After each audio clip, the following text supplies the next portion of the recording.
UK ನ್ಯೂಸ್ಗೆ ಸ್ವಾಗತ. ವೀಕ್ಷಕರೇ, ನಾನು MPM ಶಿವಪ್ರಕಾಶ್.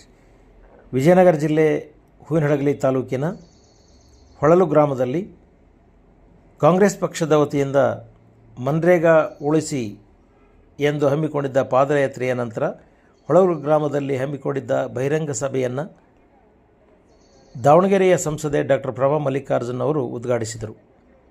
ಈ ಕಾರ್ಯಕ್ರಮವನ್ನು ಉದ್ಘಾಟಿಸಿ ಮಾತನಾಡಿದ ಅವರು, ಮನ್ರೇಗಾ ಬಡವರ ಪರ ಯೋಜನೆ ಜಾರಿಗೆ ತಂದಿದ್ದು ಕಾಂಗ್ರೆಸ್ ಸರ್ಕಾರ. ಗಾಂಧೀಜಿಯವರು ಗ್ರಾಮ ಸ್ವರಾಜ್ಯದ ಕನಸನ್ನು ಕಂಡವರು. ಅವರ ಹೆಸರನ್ನು ಕೈಬಿಡುವ ಮೂಲಕ ಹೆಸರನ್ನು ಬದಲಾವಣೆ ಮಾಡಲು ಹೊರಟಿರುವ BJP ಸರ್ಕಾರ ದೇಶಕ್ಕೆ ಅನ್ಯಾಯವನ್ನು ಮಾಡುತ್ತಿದೆ ಎಂದರು. BJP ಸರ್ಕಾರ ಬಂಡವಾಳಶಾಹಿಗಳ ಬೆಂಬಲವಾಗಿ ನಿಂತು ಬಡವರನ್ನು ನಿರ್ಲಕ್ಷಿಸುತ್ತಿದೆ ಎಂದರು. ಬಳ್ಳಾರಿಯ ಸಂಸದ ತುಕಾರಾಂ ಅವರು ಮಾತನಾಡಿ, ರಾಜಕಾರಣ ಶಾಶ್ವತವಲ್ಲ, ಜನರಿಗೆ ಭವಿಷ್ಯವನ್ನು ರೂಪಿಸುವ ಕೆಲಸವನ್ನು ಮಾಡಬೇಕಾಗಿದೆ ಎಂದರು. ಜನಪರ ಕಾರ್ಯಕ್ರಮವನ್ನು ಕೊಟ್ಟಿರುವ ಕಾಂಗ್ರೆಸ್ ಸರ್ಕಾರ ಭಾರತ ದೇಶದಲ್ಲಿ ಹೆಜ್ಜೆ ಗುರುತುಗಳನ್ನು ಬಿಟ್ಟು ಹೋಗಿದೆ. ಸಮಪಾಲು ಸಮಬಾಳು ಕೊಟ್ಟವರು ನಮ್ಮ ಕಾಂಗ್ರೆಸ್ ಸರ್ಕಾರ ಎಂದರು. ಮಾಜಿ ಸಚಿವ PT ಪರಮೇಶ್ವರ ನಾಯ್ಕ ಅವರು ಮಾತನಾಡಿ, ಕಪ್ಪು ಹಣ ತಂದು ಬಡವರಿಗೆ ಹಂಚುತ್ತೇವೆ ಎಂದು ಹೇಳಿ 12 ವರ್ಷವಾಯಿತು. ತಾಕತ್ತಿದ್ದರೆ ತಂದು ಹಂಚಿ, ಬರೀ ಸುಳ್ಳು ಹೇಳುತ್ತಾ ಮೋಸ ಮಾಡುತ್ತಿದ್ದಾರೆ ಅವರು ಎಂದರು. ನಿರುದ್ಯೋಗ ಯುವಕರಿಗೆ ವರ್ಷಕ್ಕೆ 1 ಕೋಟಿ ಉದ್ಯೋಗ ಸೃಷ್ಟಿ ಮಾಡುತ್ತೇವೆ ಎಂದು ಹೇಳಿದ ಸರ್ಕಾರ ಪಕೋಡ ಮಾರಿ ಜೀವನ ಮಾಡಿ ಎಂದು ಮೋದಿ ಸಾಹೇಬರು ಹೇಳ್ತಾರೆ. ನಾಚಿಕೆ ಆಗಬೇಕು BJP ಸರ್ಕಾರಕ್ಕೆ ಎಂದು ಗುಡುಗಿದರು. ಈ ಕಾರ್ಯಕ್ರಮದಲ್ಲಿ ಜಿಲ್ಲಾ ಕಾಂಗ್ರೆಸ್ ಅಧ್ಯಕ್ಷ BV ಶಿವಯೋಗಿ, ಮುಖಂಡರಾದ ಚಂದ್ರಶೇಖರ್ ಭಟ್, ಹಡಗಲಿ ಬ್ಲಾಕ್ ಕಾಂಗ್ರೆಸ್ ಅಧ್ಯಕ್ಷ ಅಟ್ವಾಳಿ ಕೊಟ್ರೇಶ್, ಇಟಗಿ ಬ್ಲಾಕ್ ಕಾಂಗ್ರೆಸ್ ಅಧ್ಯಕ್ಷ ಹನುಮಂತಪ್ಪ, BDCC ಬ್ಯಾಂಕ್ ನಿರ್ದೇಶಕ ಹಾಗೂ ಕಾಂಗ್ರೆಸ್ ಮುಖಂಡ ವಿಜಯಕುಮಾರ್, ಕಾಂಗ್ರೆಸ್ ಪ್ರಚಾರ ಸಮಿತಿಯ ತಾಲೂಕು ಅಧ್ಯಕ್ಷ ಸೋಗಿ ಹಾಲೇಶ್, ಜ್ಯೋತಿ ಮಲ್ಲಣ್ಣ, ಹುಂಡಿ ಗೌಸ್ ಮೊಹಿದ್ದೀನ್, ಶಿವಣ್ಣ, ಬಸವನಗೌಡ, ಚಂದ್ರನಾಯ್ಕ್ ಉಪಸ್ಥಿತರಿದ್ದರು.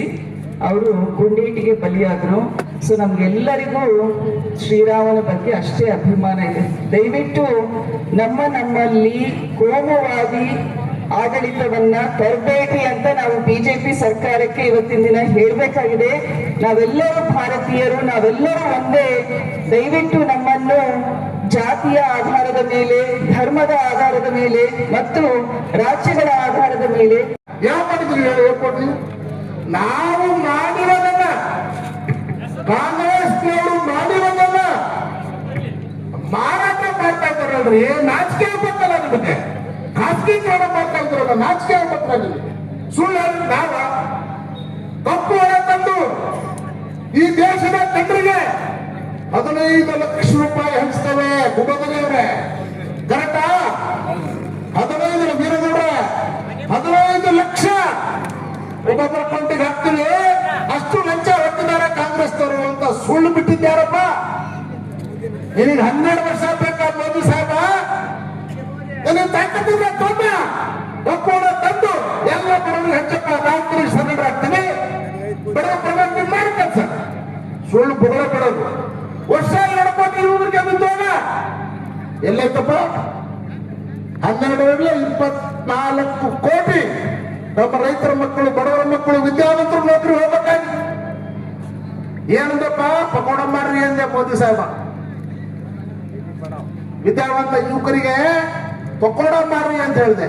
ಆದ್ರೆ ನಮ್ಮ ರಾಜೀವ್ ಗಾಂಧಿ ಅವರು ಪ್ರಧಾನಮಂತ್ರಿ ಇದ್ದ ಸಂದರ್ಭದಲ್ಲಿ ಇಡೀ ದೇಶಕ್ಕೆ ITBTಯನ್ನು ತಂದು ಪರಿಚಯ ಮಾಡಿಸಿ ಲಕ್ಷಾಂತರ ಕೋಟ್ಯಾಂತರ ಜನ ಯುವಕರಿಗೆ ಉದ್ಯೋಗ ಕೊಟ್ಟಿದ್ದು ಕಾಂಗ್ರೆಸ್ ಅನ್ನೋದನ್ನ BJP ಅವರು ಮರಿಬಾರ್ದು ಅಂತಕ್ಕಂಥ ಮಾತನಾಡ್ಕೊಂಡು ಹೆಚ್ಕೊಳ್ಳಿ ಬಯಸ್ತಾ ಇದ್ದೇನೆ ಬಂಧುಗಳೇ. ಹೋಮ್ರ ಹೇಳೋದಾಗ ನಮ್ಮ ಸಿದ್ದರಾಮಯ್ಯನವರು ಯಾವ ಸಾಲ ಮನ್ನಾ ಮಾಡಿದ್ದೀರಪ್ಪ ನೀವು? ರೈತರ ಸಾಲ ಮನ್ನಾ ಮಾಡಿದ್ದೀರಾ? ಬಡವರ ಸಾಲ ಮನ್ನಾ ಮಾಡಿದ್ದೀರಾ? ಅಥವಾ ಹಿಂದುಳಿದವ್ರ ಸಾಲ ಮನ್ನಾ ಮಾಡಿದ್ದೀರಾ? ಅಲ್ಪಸಂಖ್ಯಾತರ ಸಾಲ ಮನ್ನಾ ಮಾಡಿದ್ದೀರಾ? ಕಂಡಿದ್ವಿ. ಎಷ್ಟು ಕನಸುಗಳು ಇವತ್ತು ಕಮರಿ ಹೋಗ್ತಾ ಇದ್ದಾವೆ ಅಂತ ಹೇಳಿ ನಾವೆಲ್ಲ ಗಮನಿಸಬೇಕಾಗಿದೆ.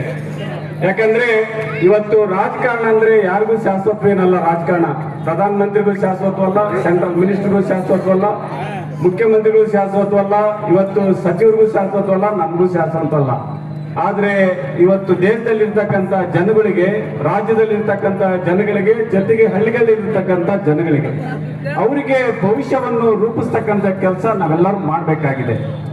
ಇವತ್ತು ಬಾಬಾ ಸಾಹೇಬ್ ಅಂಬೇಡ್ಕರ್ ಅವ್ರು ಮಾತು ಹೇಳ್ತಾರೆ, ಏ ಅಣ್ಣ ನಿನ್ ಕೈ ಮುಗಿತು ನಾನು ಹೋಗೋದೇ, ಅವ್ನು ಕೊಡ ನೀರನ್ನ ಎತ್ತರೋ ಅವ್ನಿಗೆ ಹೋಗ್ಲತ್ತಾಗೆ ಕರ್ಕಾಡ್ರಿ ಪೊಲೀಸ್ನವ್ರು ಕರ್ಕಾಡ್ರಪ್ಪ.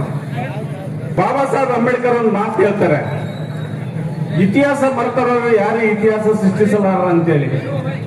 ಇವತ್ತು ಆ ಇತಿಹಾಸವನ್ನ ಇವತ್ತು ಜವಾಹರ್ಲಾಲ್ ಹಿಡ್ಕೊಂಡು ಬಾಬಾ ಸಾಹೇಬ್ ಅಂಬೇಡ್ಕರ್ ಅವರು ಸಂವಿಧಾನ ರಚನೆ ಮಾಡಿದ ಮೇಲೆ ಇಲ್ಲೇ ಮಠ ಇವತ್ತು ಏನಾದ್ರೂ ಭವಿಷ್ಯವನ್ನು ಕಟ್ಟಿರ್ತಕ್ಕಂಥದ್ದು ಅಣೆಕಟ್ಟುಗಳಿರ್ಬೋದು, ಇವತ್ತು ಬ್ಯಾಂಕ್ ನ್ಯಾಷನಲೈಸೇಷನ್ ಮಾಡಿರ್ತಕ್ಕಂಥದ್ದು ಇರ್ಬೋದು, ಆರ್ಮಿನ ಸ್ಟ್ರೆಂಥನ್ ಮಾಡಿರ್ತಕ್ಕಂಥದ್ದು ಇರ್ಬೋದು, 106 ಎಕರೆಗೆ ನೀರಾವರಿ ಕೊಟ್ಟಿರ್ತಕ್ಕಂಥದ್ದು ಇರ್ಬೋದು, ಏಮ್ಸ್ ಕಟ್ಟಿರ್ತಕ್ಕಂಥದ್ದು ಇರ್ಬೋದು, ಸುಮಾರು ಒಂದು 300ಕ್ಕೂ ಹೆಚ್ಚು PSUಗಳನ್ನ ಸ್ಥಾಪನೆ ಮಾಡಿ, PSUಗಳಂದ್ರೆ ಪಬ್ಲಿಕ್ ಸರ್ವಿಸ್ ಯೂನಿಟ್ಗಳನ್ನ ಸ್ಥಾಪನೆ ಮಾಡಿ ಅದರಲ್ಲಿ ಬಂದಿರತಕ್ಕಂಥದ್ನ ರೈತರಿಗೆ, ವಿದ್ಯಾರ್ಥಿಗಳಿಗೆ ಆ ಲಾಭ ಬಂದಿರತಕ್ಕಂಥದ್ನ ವೈಜ್ಞಾನಿಕವಾಗಿ ಮಾಡಿಕೊಟ್ಟಿರ್ತಕ್ಕಂಥದ್ದು, ಎಂಪ್ಲಾಯ್ಮೆಂಟ್ ಕೊಟ್ಟಿರ್ತಕ್ಕಂಥದ್ದು, ಇದೆಲ್ಲರೂ ಕೂಡ ನಾವು ಇತಿಹಾಸದ ಹೆಜ್ಜೆಗಳನ್ನ ಇವತ್ತು ನಾವು ನೆನ್ಸ್ಕೋಬೇಕಾಗಿದೆ.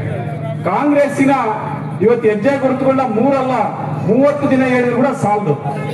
ಇವತ್ತು 2-3 ತಾಸಲ್ಲ 3 ದಿನ 4 ದಿನ ಹೇಳಿದ್ರು ಕೂಡ ಇವತ್ತು ಕಡಿಮೆ ಬರ್ತದೆ. ಅಷ್ಟೇ ಇತಿಹಾಸವನ್ನ ಇವತ್ತು ನಮಗಿನ್ನ ಹಿರಿಯರು ತಾವೆಲ್ಲರೂ ಕೂಡ ಇವತ್ತು ತಂದೆ ಸ್ಥಾನದಾಗಿದ್ರಿ, ಅಣ್ಣ ಸ್ಥಾನದಾಗಿದ್ರಿ.